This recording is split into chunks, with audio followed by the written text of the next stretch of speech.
वक्रतुंड महाकाय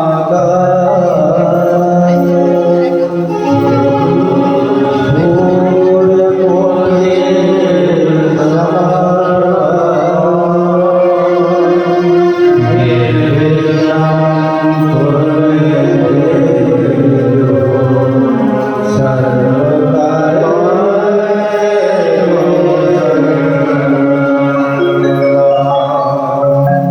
शरदेन्दु समाकारे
कृष्ण भगवान की जय।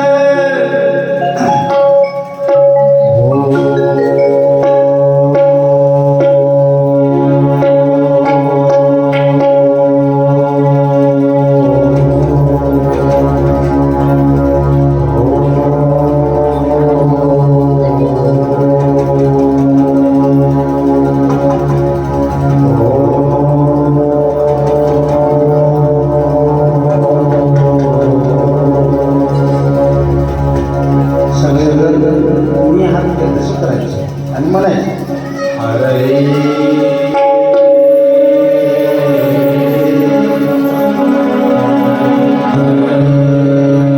नमः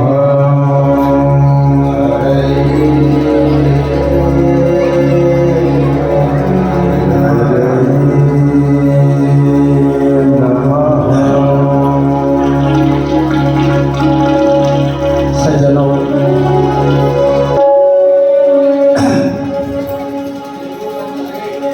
आज श्रीमद भागवत कथा ज्ञान यज्ञाचा आजचा 6वा दिवस। दररोज पहिल्या दिवसापासून आजपर्यंत सर्व आसावासी तीर्थक्षेत्र आसा त्या नगरीतले सर्व माझे मायबाप तुम्ही अखंड दररोज वेगवेगळ्या विषयावर दररोज वेगवेगळ्या भगवंताच्या चरित्रावर दररोज तुमचं पारायण चालू आहे।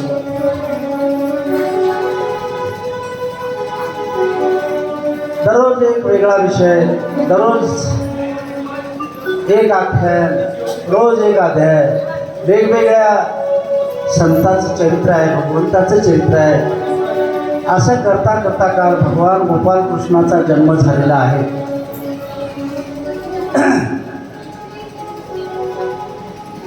काल श्रीमद भागवत कथेमध्ये भगवान गोपाल कृष्ण जन्माला आलेले आहेत। भगवान गोपाल कृष्ण रांगत आहेत। राजा परीक्षिती शुकदेवाला विचारत आहे, देवा भगवान ह्या भूतलावर आले, भगवान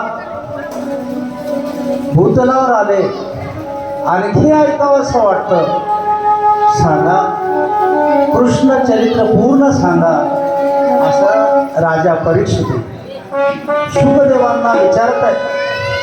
शुकदेव सांगत आहेत, ऐक राजा परीक्षित, भगवान भूतलावर जन्माला आल्यानंतर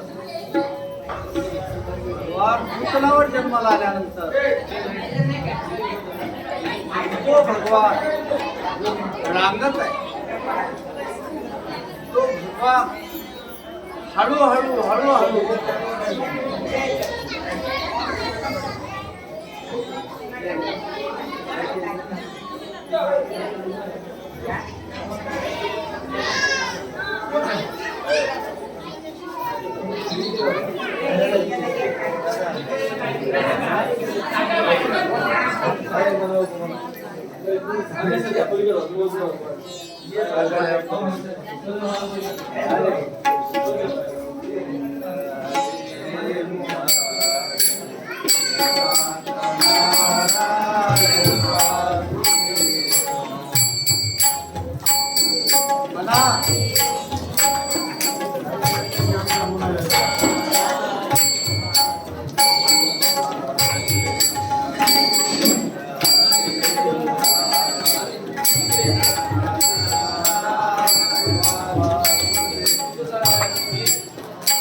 भगवान की। राजा परीक्षिती शुकमुनीला विचारतात, हे भगवान, बघता बघता 6 कांडे तुटलेले आहे, विनंती आहे मंदिराच्या कार्यकारी मंडळाकडून विनंती आहे की कोणीही बोर्डाला चार्जर लावू नये। बोर्डाला कोणी चार्जर लावले असतील ते त्यांना माहिती काही प्रॉब्लेम येतो का, पण चार्जिंग कार्यक्रम होईपर्यंत तरी चार्जिंग करू नका। शुकमुनी सांगतात, हे परीक्षिते, पहिल्या दिवसात एक, दुसऱ्या दिवसात एक, तिसऱ्या दिवसात एक, चौथा दिवस, 5वा दिवस आणि आज 6वा दिवस, आजपर्यंत 5 त्या वेळूचे कांडे फुटलेले आहेत। ज्यांना सुरुवातीला ऐकलं त्या दिवशीपासून त्या बिचाऱ्यांना माहीत, आता नवीन आले ते तुम्ही म्हणाल कोणते कांडे फुटले, काय माहीत। आता पुन्हा आणखी आपलं मागून लांबवावं लागेल सुरुवातीपासून। त्यासाठी राजा परीक्षिती भीतीनं व्याकुळ आहे। दिवसेंदिवस मरणाची भीती कमी होते आहे। शुकमुनी सांगत आहेत, हे राजन,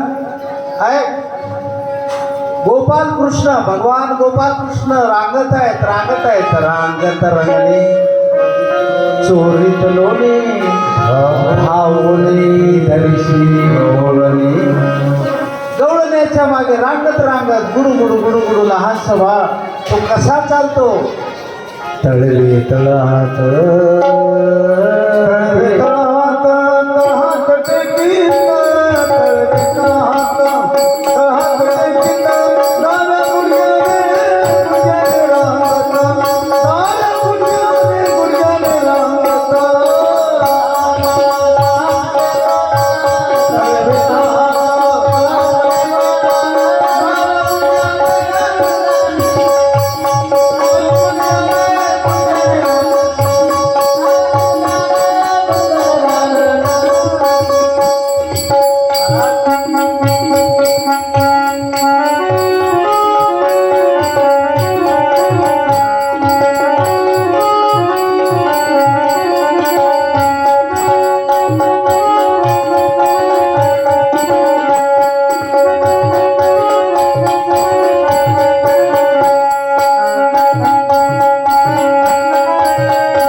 एक हात टेकलेला आहे डाव्या गुडघ्यानं चालत आहे एक गुडघा एक हात टेकत लहान बाळ चालायला शिकतं भगवान चालत आहे मायबापू काल जन्म झाला आज लगेच रांगणं लगेच थोडा मोठा झाला बघता बघता मोठा झाला खेळायला लागला खेळता खेळणं म्हणजे लहान लेकराचं खेळणं आई घरामध्ये काम करत आहे आई भांडे घासते आई धुणं धुते आई झाडलोट करते त्यावेळेला तो रांगत तो भगवान मध्ये यायला लागला यशोदा माता म्हणायला लागली अरे कृष्णा बेटा तू एका ठिकाणी बस ना तू एका ठिकाणी बस लेकरं ऐकत आहेत का महाराज मोठे मोठे शहाणे माणसं काही गोष्टी ऐक ना तो मध्ये यायला लागला त्यावेळेला यशोदा माता म्हणायला लागली काय उपद्रव वाटला किती खोड्या करतोयस रे आया म्हणतात एका सगळ्या गवळणी दररोज सकाळी घरी यायच्या सांगायचं काय यशोदा माता सांगायची काय सांगावं हा असा करतो तो तसं करतो लहान बाळ आहे रागालेलं बाळ केवढं असेल त्याच्या किती खोड्या आई सांगत असेल आणि त्या सांगण्यामधला भाव आणि कितपत रागानं सांगत असेल सांगत होती ती सगळं लाडानंच सांगत होती माझा कृष्ण असा करतो माझा कृष्ण तसा करतो काम करू देत नाही मध्ये येतो त्या सगळ्या गवळाने सांगितलं यशोदा आई साहेब ऐका अहो हे लेकरं असं ऐकत नाही काय करावं लागतं त्याला बांधून टाका आमच्या काळात थोडी पद्धत होती पण आमच्या अगोदर खूप अशी सवय होती आईला काम करू द्यायचं नाही आणि असे लहान लेकरं असले का त्या लेकरांचे एक पाय धरायचा चिंधीनं बांधायचं दोरीनं नाही आणि एक पाय खांबाला कशाला धरून बांधायचं म्हणतात ही पद्धत होती ती गवळणी सांगायला लागल्या, यशोदा आई साहेब हा ऐकत नाही ना, याचे पाय बांधा, त्याचे एक पाय बांधा, एक हात बांधा. देवाला बांधायचा असेल तर दोरीनं नाही. अशा बऱ्याच जणांनी सांगितल्यानं नक्कीच गुण येईल. हा उद्देश यशोदा मातानं आपला अंगीकारला. घरातली एक लांब चिंधी आणली आणि त्या भगवंताचं अंग पूर्ण आपण खांबाला बांधावं म्हणून उखळाजवळ घेऊन गेलो ओढून. तो येता येईना, आई मला नेऊ नको. आई आता बोबडेपणानं बोलणार, ते मला बोलायला थोडं लाज वाटते म्हणून नाही बोलणार. अरे बोबडं बोलायला लागला, आई मला नेऊ नको, तिथं नेऊ नको. कारण ह्याला माहित आहे मी ह्या एवढ्या दोरीला आवडणारा नाही आहे, दोरी एवढी फार कमी पडणार आहे मला बांधण्यासाठी. तो ब्रह्मविद्येचा जनिता, तुम्ही त्याला धरू पाहता, कैसा लागे हातागे गोकुळचे नारी. असा सापडतो का तो? असा नाही सापडत. त्याला काय लागतं? तो ब्रह्मविद्येचा जनिता, तुम्ही त्याला धरू पाहता, कैसा लागे हातागे गोकुळचे नारी. गवळण्यानो तो असा दोरीत नाही. त्या आईने त्या उकळाला बांधलं महाराज. कृष्ण मागे ओढतोय, आई पुढे ओढते, उकळाजवळ घेऊन गेलं. ठीक आहे, माझा दिनाचा दयाळू माय बाप, कृष्ण माझी माता, कृष्ण माझा पिता, बहीण बंधू चुलता, कृष्ण माझा देवा. तू सगळा आहेस, तो देव आहे, तो भगवान आहे. दिनाचा दयाळू कृपेचा कृपाळू सागर असलेला माझा मायबाप आई उकळाजवळ घेऊन गेलं महाराज. आणि आईनं बांधायला लागले. भगवान गोपाल कृष्णाला बांधायला लागले. किती असेल ते चिंधी, किती असेल दोरी? एवढ्या दोरीला गाठ मारायची, पुन्हा बांधायचं, पुन्हा दुसरी दोरी आणायची, पुन्हा बांधायचं. अरे किती बांधायचं? ते उखळ केवढा असेल, तो कृष्ण केवढा असेल? नाही महाराज, सगळ्या दोऱ्या संपायची वेळ आली. त्यावेळेला माझ्या भगवंताला वाटलं की नाही, माझी आई मला बांधण्याचा प्रयत्न करते, सगळ्या गवळण्या पाहत आहेत. यदा कदाची दोरी जर नाही पुरली तर माझ्या आईचा अपमान होईल. त्या उद्देशानं भगवान गोपाल कृष्णाला अंग आखुर्त घेतलं. अशा खोड्या करायला लागला महाराज. लहानाचा तो मोठा झाला, रस्त्यावर खेळायला यायला लागला. असे सगळे बालमित्र होते. बोबड्या असेल, पेंद्या असेल, सुदामा असेल, वगैरे वगैरे वगैरे असे 24 मित्र होते मला. 24 किती होते? 24 मित्राला घेऊन तो खेळत होता. खेळता खेळता एके दिवशी श्रीकृष्ण भगवंताच्या मनात आलं, हे सगळे लेकरं रोड का दिसतात? त्याचं कारण, हे सगळे माझे मित्र आहेत, हे सगळे माझे मित्र रोड का? मी असं गुबगुबीत का? भगवंतानं विचारलं, गड्यानो मित्र तुम्ही रोड का? काय माहित नाही? काय आजार नाही? मग घरी खायला नाही आहे? काय आहे? काही नाही, उरलेला ताक आहे, दिलेलं खायला आहे. तुमच्या घरी दूध दही तूप नाही का? तुम्ही एक लक्षात घ्या, एवढं एक पॉइंट लक्षात घ्या. सगळं माझ्या मायांना सांगतो, सगळ्या मायाने लक्षात ठेवा. मग कोणाला सुना असतील, कोणाला मुली असतील, किंवा मुलांचं लग्न झालं असेल तर त्यांनी लक्षात ठेवा. आणि ज्यांना लेकरं झाले त्यांनी लक्षात ठेवा, ज्या घरामध्ये दही दूध दुभत आहे, सोप रोटी, काय वाक्यात उत्तर द्या आहे ना, दुभत म्हणलं की सगळं आलं. ज्या घरात दुभत आहे, म्हणजे दूध दही तूप वगैरे आहे, त्या घरात आजार कमीत कमी 75% म्हणजे 70% आजार तुमच्या घरात येत नाही.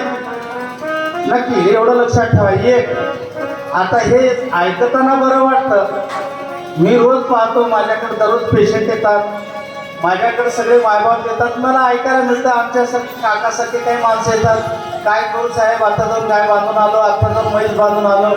हे पण असा कोणतं पोरगं म्हणणं मला की हे जे वयात आले, जे शेताकडे काम करतात किंवा फिरतात, त्यांनी कधी मला म्हणलं नाही तुम्ही गाय सोडायचे आहेत, मला म्हैस चालवून आणायचं आहे. हा मी ऐकलो नाही. खायला लागतं ते करायचं म्हणजे जीवावर येतं. आणि साधी गोष्ट सांगतो तुम्हाला, विनंती आहे, नम्र विनंती आहे. हा एवढा पॉईंट मी मेलो तरी तुम्ही आयुष्यभर लक्षात ठेवा. ज्या आईनं दूध नाही असं बऱ्याच घरी चालते, जे झालंय जे चाललंय जे झालेली गोष्ट सोडून द्यायची. पण आतापासून इथून एक लक्षात घ्या, कोणत्याही आईनं आपल्या लहान लेकरांना चहा द्यायचा नाही. लक्षात दिलं हा त्याच्यातच म्हातारी तर कड लावलं. हा ते नातू अंगावर जातात आणि ते म्हाताऱ्या सुरू करतात. आपण तर पियालेलाच राहतो चहा. पितूस आता त्याला पितूस काय कळतं नाही. त्या गोड लागते सुरू सुरू ओढते ते तुम्हाला सांगला म्हाताऱ्या तर ते आधी तर भांडा द्यायला देऊ नका. आणि तुम्ही तर द्यायचंच नाही. एक लक्षात घ्या का, एक वेळ पॉयझन घेतल्यावर विष घेतल्यावर खटकून मरतं. लक्षात घ्या, विष पिलं तर झटक्यात मरतं. पण जी आई जी घरात कोणी चहा देत असेल तर दररोज त्या लेकराचं तुम्ही नरड दाबून एकदा जीव काढला झाला. लक्षात घ्या, खटकून नरड दाबून फटकन प्राण काढलं तर चालेल. पण तुम्ही त्याला असं नाही मारत तर थोडं दाबू मारत आहे त्याला. म्हणून विनंती झालं, पाजवलं, संपलं. आता इथून आता तरी पुढे हा जीव पलेश नका करू महाराज. भगवान विचारायला लागले, बाबा तुम्ही रोड आहे, दूध भरपूर आहे, दही खूप आहे, तूप अरे डेरेच्या डेरे भरून आहेत रे कृष्णा, मग तुम्ही रोड का रे राजा हो, काय सांगा. भगवान अन्नमान धन हे तो प्रारब्धे वाचो. देवा कृष्णा, अरे दही दूध तूप सगळं आहे, पण काय करावं, गरिबी आहे रे. घरात असलेलं दूध सगळं आम्ही डेअरीला, केवळे गुरुजीच्या डेअरीला देतो रे बाबा. कारण तेच 2 पैसे आले तर संसाराला होते, सुखादुखाला होती, सोयऱ्या दायऱ्याला होते.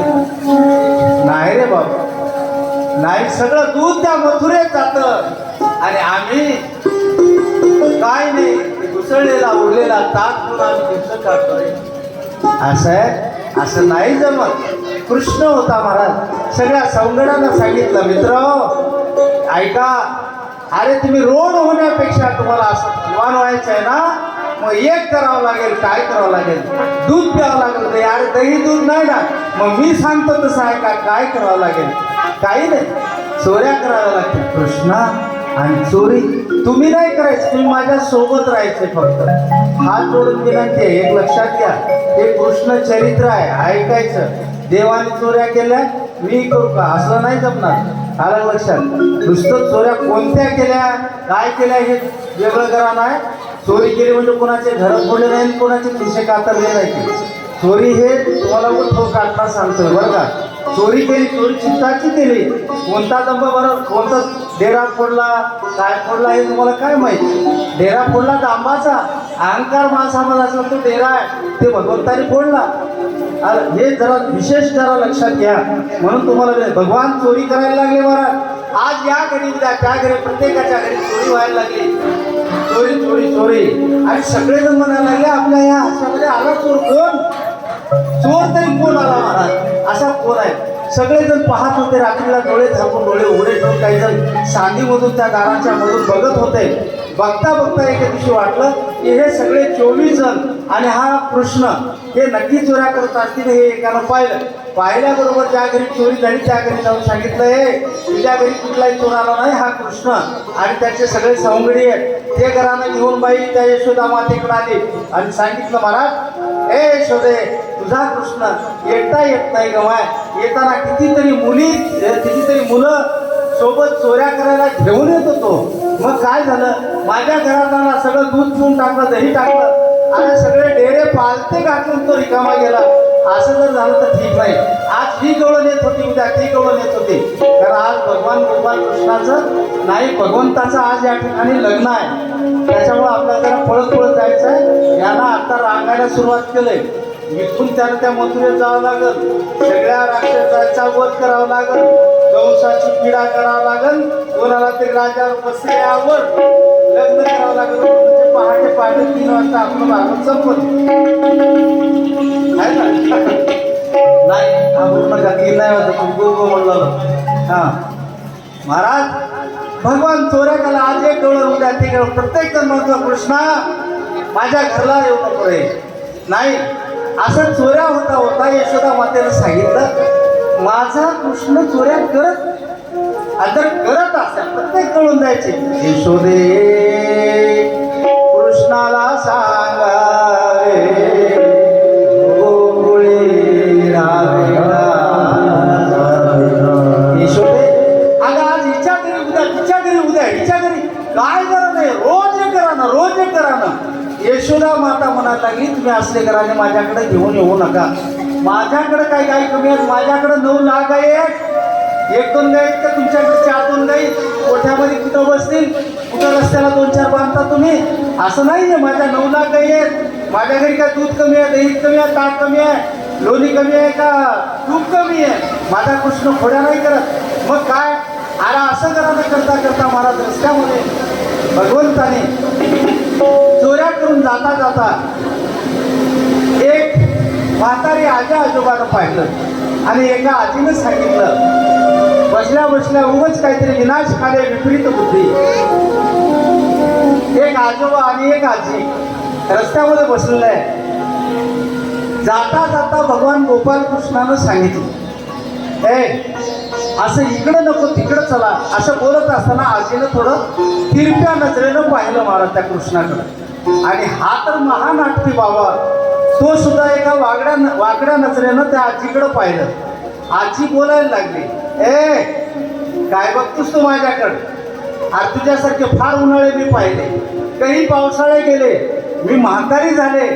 आलं का लक्षात. माझे सगळे केस पांढरे झाले, माझ्या डोक्यात एक सुद्धा केस पांढरं काळं नाहीये आणि तू मला ज्ञान शिकवतो. काय असा वाकडा होतो महाराज. तुम्ही बघा, तुम्ही लेकराला तुम्ही थोडंसं असं जीभ काढून 1 बार दाखवा, ते 4 बार दाखवा.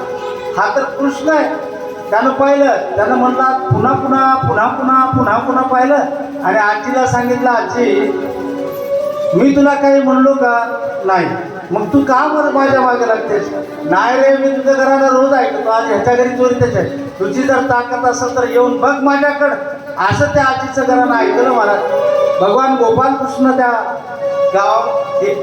गोकुळामध्ये रस्त्याला गेलेले आहेत, चोरी केलेली आहे. येता येता पहाटेचे 3 वाजता चोरी करायचे वेळ असतं. अलग लक्षात. रात्रीचे प्रकार आहेत त्याचा. हां किती 4-3 प्रहर. पहिले प्रहर में सब जण जागे. पहिले प्रहर में सगळ्या पहिल्या वेळेला सगळेजण जागे असतो. पण ती वेळ सकाळी रात्री 7 ते रात्री 12 पर्यंत. दुसरे प्रहर में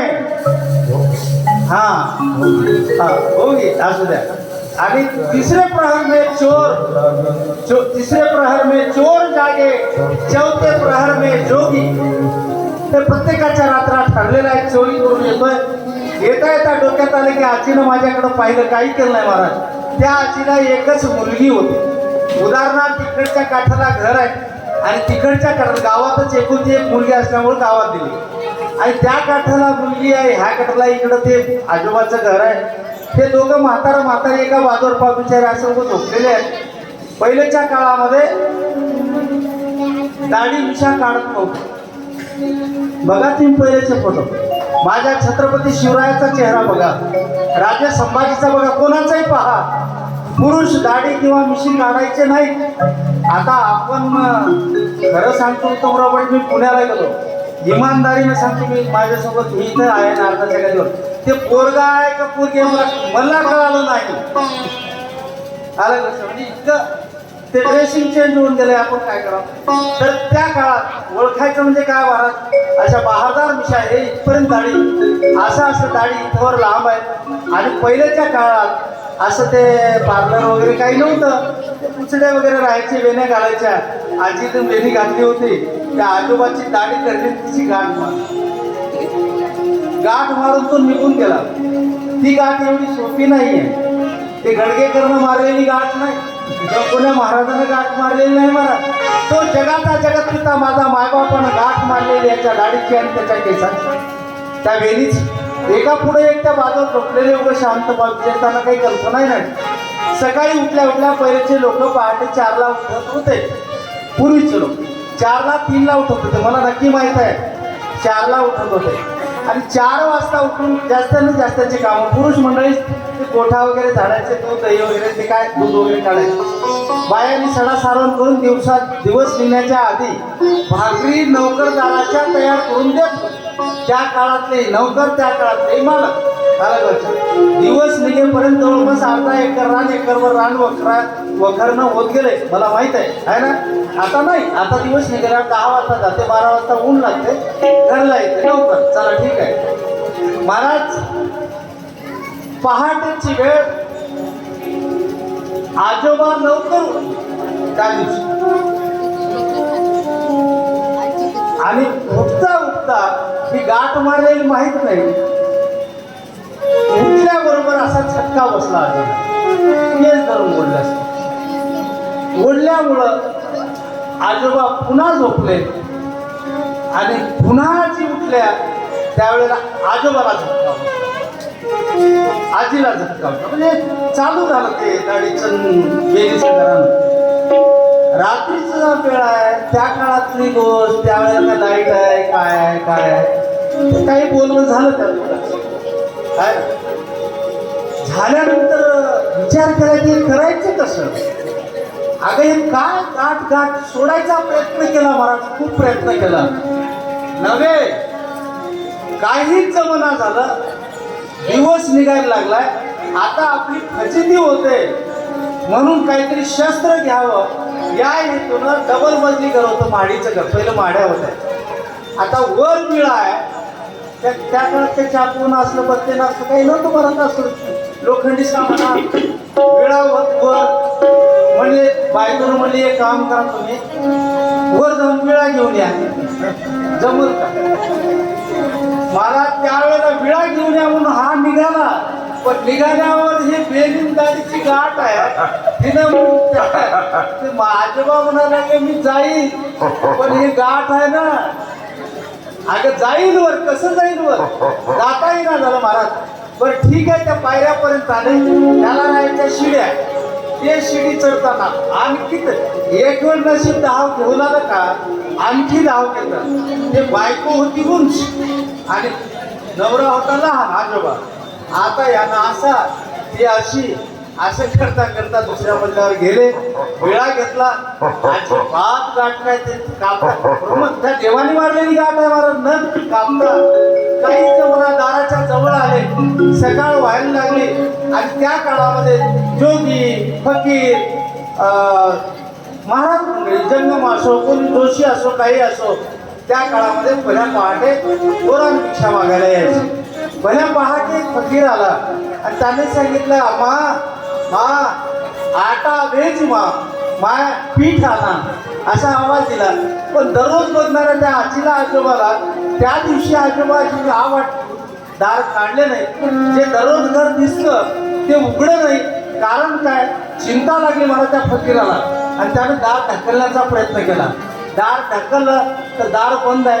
संशय आणखी वाढला की माणसामध्ये आवाज दिले तर दार काढणार, म्हणजे नक्की काही घडलंय का, म्हातारी माणसं आहेत, काही झालंय काय, असं त्याला वाटलं.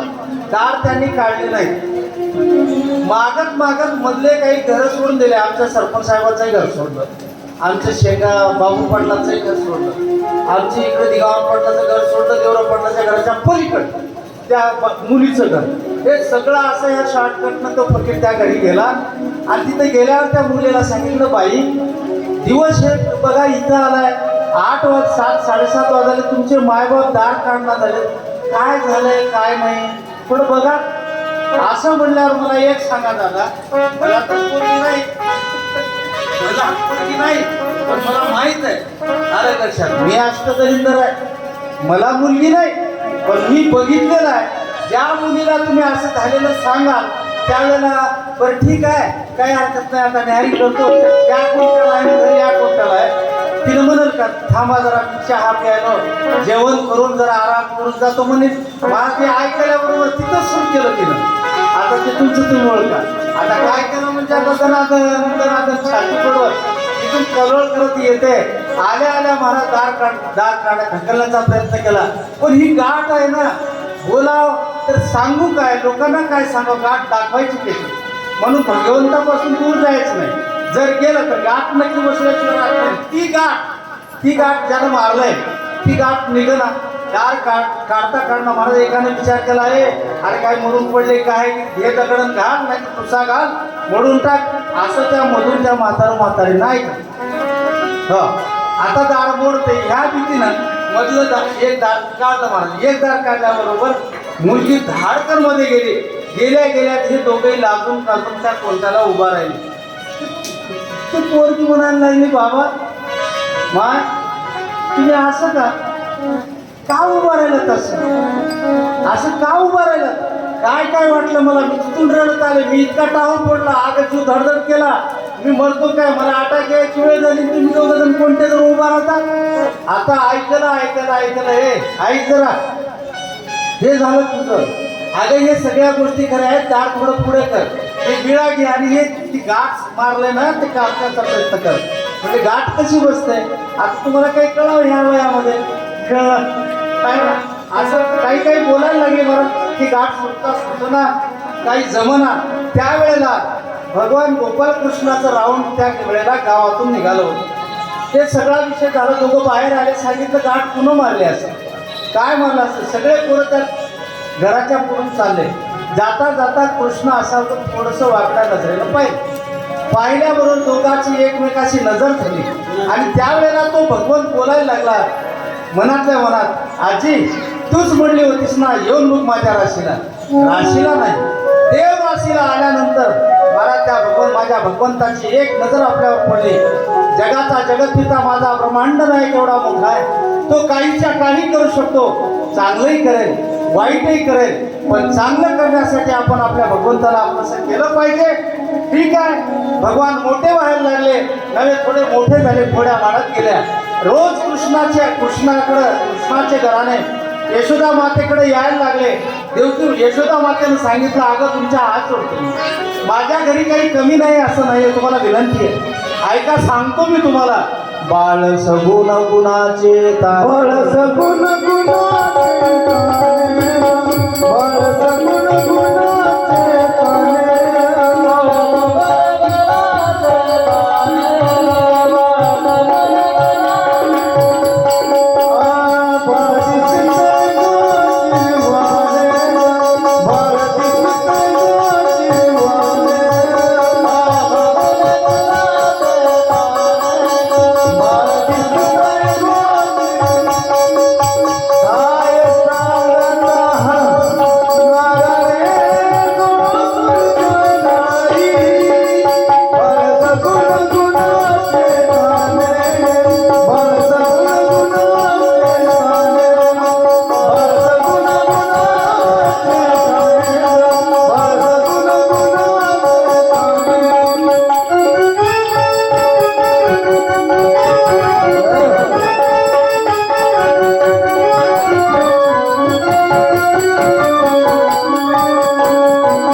तुमचं लेकरू फड्या करावं आणि तुम्ही त्या लेकराची ओढ घेताल का त्या समोरच्या लेकराची घ्या. तुम्ही सगळे माया आहेत, तुम्ही सगळ्या सरस्वती आहेत, तुम्ही सगळ्या अंबामा आहेत, तुम्ही जगाच्या माता आहेत. तुम्ही असं नाही आहे, जसं लेकरू असो ते लेकरू त्या आईला प्रिय असतं, तसं आई सांगायला माझं बाळ इतकं गुणाचं आहे.